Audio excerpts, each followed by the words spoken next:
E aí, pessoal? Preparados para mais um Deep Dive? Hoje vamos mergulhar num livro que, causou a baita polêmica.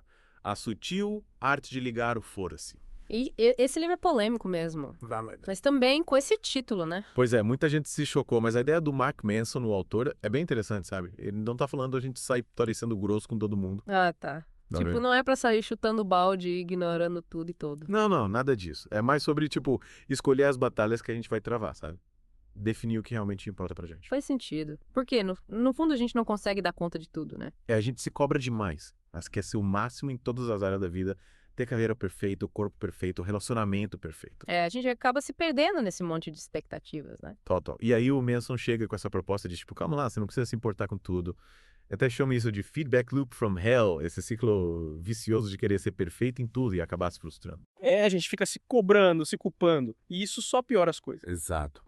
E a grande sacada do livro é justamente essa: aprender a ligar o foda-se para as coisas que não importam, para que a gente possa se dedicar de corpo e alma àquilo que realmente faz sentido pra gente. Mas como a gente descobre o que realmente importa? Essa é a grande questão, né? Boa pergunta. É aí que o Manson usa umas histórias bem interessantes para ilustrar as ideias dele, sabe? Tem a história do Hiro Onoda, um soldado japonês que ficou escondido na selva por 30 anos. 30 anos? Caramba. Mas por quê? Ele se recusava a acreditar que a Segunda Guerra Mundial tinha acabado.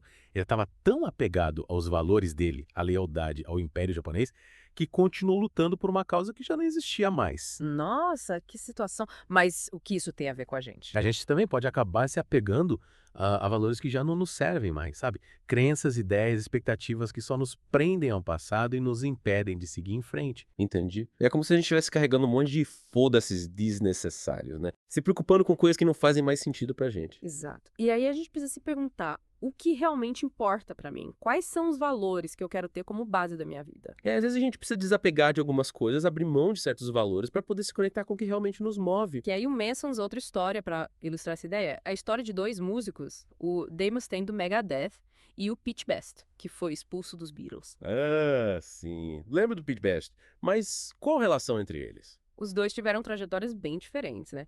O Mustaine tinha como valor ser mais bem-sucedido que o Metallica, a banda que o expulsou. Ele conquistou fama, dinheiro, reconhecimento, mas continuava se sentindo fracassado porque não tinha superado a antiga banda. Caramba. E o Pete Best? O Pete Best, depois da decepção de ser chutado dos Beatles, reavaliou seus valores e priorizou a família, os amigos, a tranquilidade.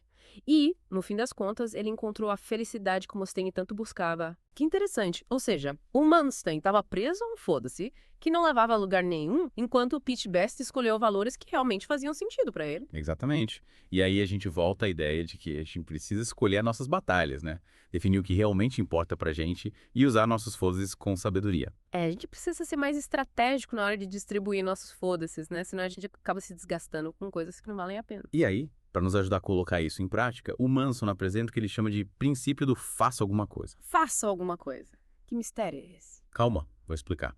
A ideia é que, em vez de ficarmos paralisados pela dúvida, a gente precisa agir, experimentar, se movimentar na direção dos nossos objetivos. Ah, entendi. É tipo sair da inércia, né? Parar de ficar só pensando e começar a fazer acontecer. Exatamente. E o Manson dá vários exemplos práticos no livro, como a técnica das 200 palavras ruins por dia, para superar o bloqueio criativo. 200 palavras ruins. Como assim? A ideia é que, em vez de esperar pela inspiração perfeita, a gente precisa simplesmente começar a escrever, mesmo que o resultado inicial seja um desastre. Interessante. É tipo, o importante é começar, né? Isso. E aí, com o tempo, a gente vai lapidando, aprimorando, até chegar no resultado que nos agrade. E o Manson, como ele aplicava esse princípio na vida dele? Ele usa o exemplo da própria trajetória dele como escritor, sabe? Ele começou do zero, sem nenhuma garantia de sucesso, mas se jogou de cabeça nos seus projetos. Ele escreveu, publicou, divulgou seu trabalho, mesmo sem saber se ia dar certo, e adivinha? Deu certo. Deu. E tudo porque ele não ficou esperando pelo momento perfeito, ele simplesmente começou a fazer, a se movimentar na direção dos seus sonhos. A gente precisa ter essa atitude de se jogar, de fazer acontecer, né? Total. E o Manson argumenta que muitas vezes a gente se sabota por medo do fracasso, por medo da rejeição. A gente fica preso naquelas perguntas videocassete, como ele chama. Como eu vou fazer isso? E se não der certo? O que as pessoas vão pensar? Essas perguntas nos paralisam, né? Demais. E a resposta do Manson para isso é: respira fundo e se joga. Ele argumenta que mesmo quando as coisas não saem como planejado, a gente sempre aprende alguma coisa com a experiência. O fracasso pode ser um professor e tanto, né? Verdade. E muitas vezes o fracasso é apenas um passo necessário no caminho para o sucesso. Tipo o Picasso, ele produziu milhares de obras de arte ao longo da vida.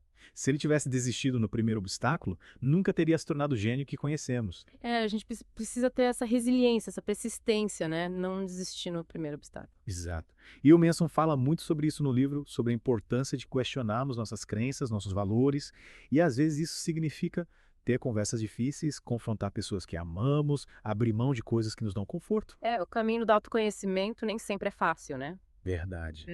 Mas é um caminho que vale a pena ser percorrido. E o Manson nos incentiva a trilhar esse caminho com coragem, com honestidade, com autenticidade. Acho que essa primeira parte do nosso Deep Dive já deu bastante pano pra manga, né? Com certeza. A gente já tem bastante coisa para digerir, para refletir, para colocar em prática.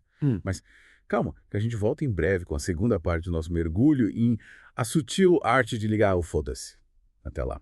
E aí, retomando a nossa conversa sobre ligar o foda-se, o Manson aborda um tema que, é meio tabu. O sofrimento. Nossa, é verdade. A gente vive num mundo que tenta evitar o sofrimento a qualquer custo, né? Tipo, ai, não pode sofrer, tem que ser feliz o tempo todo. Essa ideia de que sentir dor é, sei lá, errado, sinal de fraqueza. Parece que a gente tem que estar sempre de bem com a vida, né?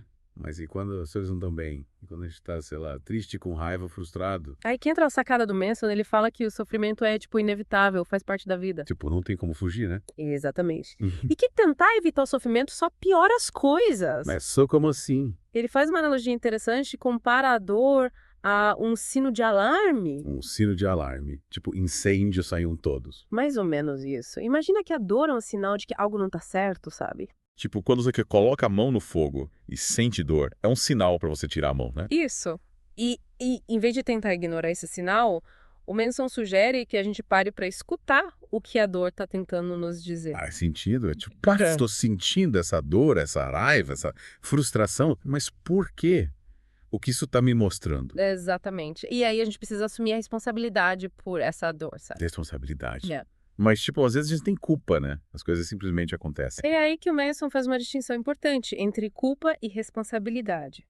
Me explica isso melhor. A culpa te prende ao passado, te faz remoer os erros que você cometeu. Já a responsabilidade te coloca no presente, te dá o poder de escolher como você vai reagir aos desafios da vida. Entendi. É tipo, a culpa te paralisa, te coloca num lugar de vítima, enquanto a responsabilidade te empodera, te coloca no controle. Exatamente. E assumir a responsabilidade não significa se culpar por tudo, mas sim reconhecer que a gente tem o poder de escolher como vamos reagir às situações, sabe? Mesmo quando as coisas são, muito difíceis, tipo uma perda, uma doença, uma injustiça. Mesmo nessas situações, a gente sempre tem o poder de escolha. A gente pode se deixar abater pela dor, pela raiva, pelo ressentimento, ou a gente pode escolher usar essa experiência como um catalisador para o crescimento, para a transformação. É tipo transformar o limão em limonada, né?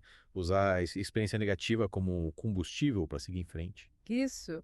E o Manson usa vários exemplos no livro, como William James, um cara que sofreu horrores na vida, doenças, fracassos, depressão, mas ele não se deixou abater. Ele escolheu encarar seus problemas de frente e aprender com eles. E ele virou um dos psicólogos mais importantes da história. Ele usou o sofrimento como trampolim para alcançar seus objetivos. Exatamente. E o Manson também fala sobre o Dave Mustaine, lembra? Aquele músico que foi expulso do Metallica. Ah, sim. Yeah. Ele nunca superou isso, né? Ficou remoendo essa raiva, esse ressentimento. Pois é, e isso acabou prejudicando a carreira dele. Ele poderia ter usado essa experiência como combustível para seguir em frente, para criar algo novo, mas ele ficou preso ao passado. Ele escolheu o problema errado para se preocupar, né? Deixou que a raiva ditasse suas ações. E aí a gente volta à importância de escolher nossos foda-ses com sabedoria, né? Investir nossa energia e atenção naquilo que realmente importa pra gente e usar o sofrimento como um catalisador para o crescimento, para a transformação. Nossa, essa conversa está me dando cada vez mais insights. É muita coisa para processar. E tem mais. O Manson também aborda um tema que é mega tabu. A morte. A morte, caramba. Isso é. A gente vive numa sociedade que evita falar sobre a morte, né? Como se fosse um assunto proibido. É verdade. A gente prefere fingir que ela não existe, né? Exatamente. Mas o Manson argumenta que a consciência da nossa finitude pode ser libertadora. Libertadora. Uhum. Mas como assim? Ele diz que quando a gente se depara com a inevitabilidade da morte, A gente começa a questionar o que realmente importa na vida, sabe? A gente para de se preocupar com coisas pequenas, com a opinião dos outros, com a busca por aprovação social e começa a focar no que realmente nos move, no que nos faz sentir vivos. É tipo, se eu pudesse morrer amanhã, o que eu faria hoje? Faz a gente repensar as prioridades, né? Exatamente. E ele conta a história da visita dele ao Cabo da Boa Esperança, na África do Sul. É um lugar lindo, mas também perigoso, com águas turbulentas. Imagina. E o que ele sentiu lá? Ele descreve a sensação de estar na beira de um penhasco, de sentir a imensidão do mar, de se dar conta da fragilidade da vida. E como essa experiência o fez repensar suas prioridades, a forma como ele estava conduzindo a própria vida. Tipo, ele teve uma epifania, né? Deu um clique na cabeça dele. Ele se deu conta de que a vida é curta, imprevisível e que a gente precisa aproveitar cada momento, sabe? Se dedicar ao que realmente importa, sem medo de errar, sem se preocupar com a opinião dos outros. Nossa, que história impactante. Mas, tipo, como a gente pode ter essa mesma epifania sem precisar ir até o Cabo da Boa Esperança? O Manson argumenta que a gente pode ter essa epifania a qualquer momento, basta a gente se conectar com a nossa finitude, com a brevidade da vida. É tipo fazer um exercício de imaginação, né? Se colocar no lugar dele, sentindo a imensidão do mar, a fragilidade da vida. Isso. E aí a gente começa a questionar o que eu tô fazendo com a minha vida, o que realmente importa pra mim. Quais são os meus sonhos? O que eu posso fazer hoje para me aproximar dos meus objetivos? Caramba! Acho que essa segunda parte do nosso deep dive foi ainda mais profunda que a primeira. É muita informação, muita reflexão. O livro do Manson é um convite a uma longa jornada de autoconhecimento, né? E a gente ainda tem muito o que explorar. Verdade. Mas por hoje a gente vai ficando por aqui. A gente volta em breve com a terceira e última parte do nosso mergulho em A Sutil Arte de Ligar o Foda-se. Até lá. Bom, e pra gente finalizar esse nosso mergulho no ligar o foda-se, acho que vale a pena a gente reforçar a mensagem principal do Manson, sabe? Não é sobre ser apático, indiferente a tudo, sabe? Muita gente confunde isso, né? Acha que é pra, tipo, largar tudo, não se importar com nada nem ninguém. Mas não é nada disso. A ideia é justamente o oposto. Se importar profundamente com o que realmente importa, sabe? Tipo, escolher as nossas batalhas, né? Decidir onde a gente vai investir nossa energia, nosso tempo, nossa atenção. Isso. A gente tem, tipo, uma quantidade limitada de foda-ses pra distribuir ao longo da vida. É tipo munição, né? Não quiser com sabedoria. Exatamente. A gente não pode ficar gastando foda-se com coisas que, tipo, não nos levam pra frente, sabe? Que não contribuem pra nossa felicidade, pro nosso crescimento. E como a gente descobre quais são esses foda-ses que a gente precisa eliminar da nossa vida? Aí que entra a importância de, tipo, se conectar com os nossos valores, com aquilo que realmente nos move, que nos dá sentido, sabe? O Makoso usa o exemplo do Bukowski, lembra? O Bukowski. Ele é tipo o mestre do foda-se, né? Então, mas ele era autêntico, escrevia sobre o que acreditava e isso fez ele ser um escritor de sucesso. Ele não tava nem aí pro que os outros pensavam, ele era ele mesmo, isso meio que libertou ele pra criar a arte dele. Exatamente, ele sabia quais eram os foda-ses dele e não tinha medo de mostrar pro mundo, sabe? Essa autenticidade é fundamental pra gente viver uma vida mais leve, né? Sem ficar se preocupando com o que os outros vão pensar. Totalmente. E se a gente ainda não sabe quais são os nossos valores, o que a gente faz? Boa pergunta. O Manson fala que a gente precisa se abrir para novas experiências, sair da zona de conforto, experimentar coisas novas. Ele conta a história de como ele aprendeu a jogar pôquer profissionalmente, lembra? Sério? Ele jogava pôquer.